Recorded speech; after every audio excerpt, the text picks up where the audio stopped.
Hi friends. మనమైతే ఇప్పుడు దీపారాధనకి ప్రారంభించాము. అది కూడా తమలపాకు వేసి, అది కూడా చూడండి తమలపాకులు ఎలా ఉన్నాయో, 2 పెట్టే పని లేకుండా ఆ కాడ దగ్గరే 2 ఉన్నాయి చూడండి. ఇదిగో చూసారా? 2 కదా, 2 లాగా ఉన్నాయి కదా, కానీ ఒక్క తమలపాకే. చూడండి ఎంత బాగుందో. ఏంటా ఇది ఇలా ఉంది అని చూస్తే జవును తమలపాకు అన్నమాట. ఇది 2గా వచ్చేసింది. భగవంతుని ఇచ్చర అలా ఉంటుంది, మనం ఏం చేయలేం. ఒక్కో దాన్ని ఒకలా సృష్టిస్తాడు ఆ దేవుడు. అయితే ఈ వెండి దీపారాధన కుందులు కమలపిన్ని తీసుకొచ్చి ఇచ్చింది. ఏనాడో ఇచ్చిందనమాట ఓసారి. దాదాపుగా 25 సంవత్సరాలు అయిపోయి ఉంటుంది తను ఇచ్చి కూడా. దానిలో కొంచెం దీపారాధనకి నూనె పోసేయడం, ఇంకా ఒత్తులు వేయాలి కదా, ఒక వత్తి కాకుండా 2 వత్తులు కలిపి నలిపి వేస్తాను నేను. ఇంకా అలాగే అలవాటు ఫస్ట్ నుండి కూడా నాకు. ఎందుకంటే అవి వేళ్ళాడుతూ ఒకటైతే కొండెక్కి నానమైన బీభత్సం పెడుతుంటాయి. మరి ఇంకోటి ఏంటంటే ఒక్కో దానిలో 3 వత్తులు వేయడం అలవాటు. ఇంకా దీపారాధన కుందు పెట్టామంటే చాగంటి వారి మాట అంత బాగా మెదడుకి ప్రభావితం అయిపోయింది. మనం చేసే పని అంత బాగా ఆయన ఎక్కించేశారు. 3 ఒత్తులు వేయాల్సిందే. మనకు దానిలో ఇంకేమన్నా కానీ ఆయన చెప్పినట్టు చేస్తుంటాం.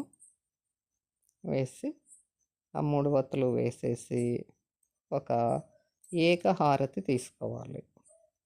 ఇంకా ఏకహారతి దొరకపోతే ఏదో ఒకటి, ఒక దీపారాధన, ఒక ప్లేటో ఏదో ఒకటి తీసుకునైనా అలా వెలిగించడం అలవాటైపోయింది.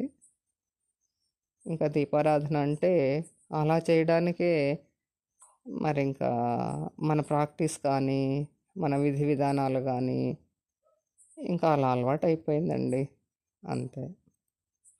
ఇది కూడా కామాక్షి దీపం, చిన్న దీపం. కామాక్షి దీపాలు మొత్తం 3 4 తీసుకుంది మా అమ్మ నాకు. ఇవైతే చిన్న చిన్నవి. మళ్ళా శుక్రవారంకి ఇంకొక పెద్ద దీపం తీసుకుంది. అలా చేసుకుంటూ పోతూ ఉంటాను. ఇంకా పువ్వులు అనేవి వర్ష ఋతువులో అయితే విరివిగా పూస్తాయండి. ఈ టైంలో అంత బాగా పూయటం అనేది లేదు. పూసిన వరకే. మరి ఆ పూసిన వరకు తెచ్చి దేవునికి కొన్ని పెట్టి, ఫస్ట్ దీపారాధన చేస్తాం కదా, దీపారాధన దగ్గర కొన్ని పెట్టి తర్వాత దేవునికి పెట్టడం అన్నమాట, అంతే. ఇంకా అదే ఒక ప్లేట్ పెడితే ప్లేట్ నిండుగా నీళ్లు పోసి పసుపు, కుంకుమ, గంధం, అక్షతలు వేస్తుంటాము.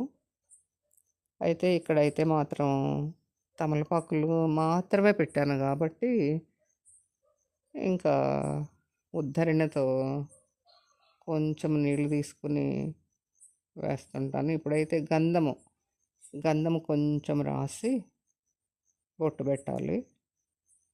అలా దీపారాధన కొంచెం ఈ 2 చోట్ల అయితే దీపం వెలగట్లేదు కాబట్టి అక్కడ పెట్టి, మరి దీపపు కుందికి కూడా మొదల్లో కూడా కొంచెం గంధం పెట్టి బొట్టు పెడతానండి, అంతే. చూడండి, మన దీపారాధన ఇలా చేసుకుంటామండి. మీరు ఎలా చేస్తారో ఏమో నాకైతే తెలియదు, కానీ నాకేమో ఏదో వేరే వేరే ఏవేవో చూసి కాదు, మరి ఎన్నో ఏళ్ల నుండి మరి ఇలా ప్రాక్టీస్ అయిపోయిందండి దీపారాధనకి. అంటే 3 ఒత్తుల విషయం కాదు ప్రాక్టీస్ అంటే. 3 ఒత్తులు అయితే ఈ మధ్య సోషల్ మీడియా వచ్చిన తర్వాత మాత్రమే 3 ఒత్తులతో ప్రాక్టీస్.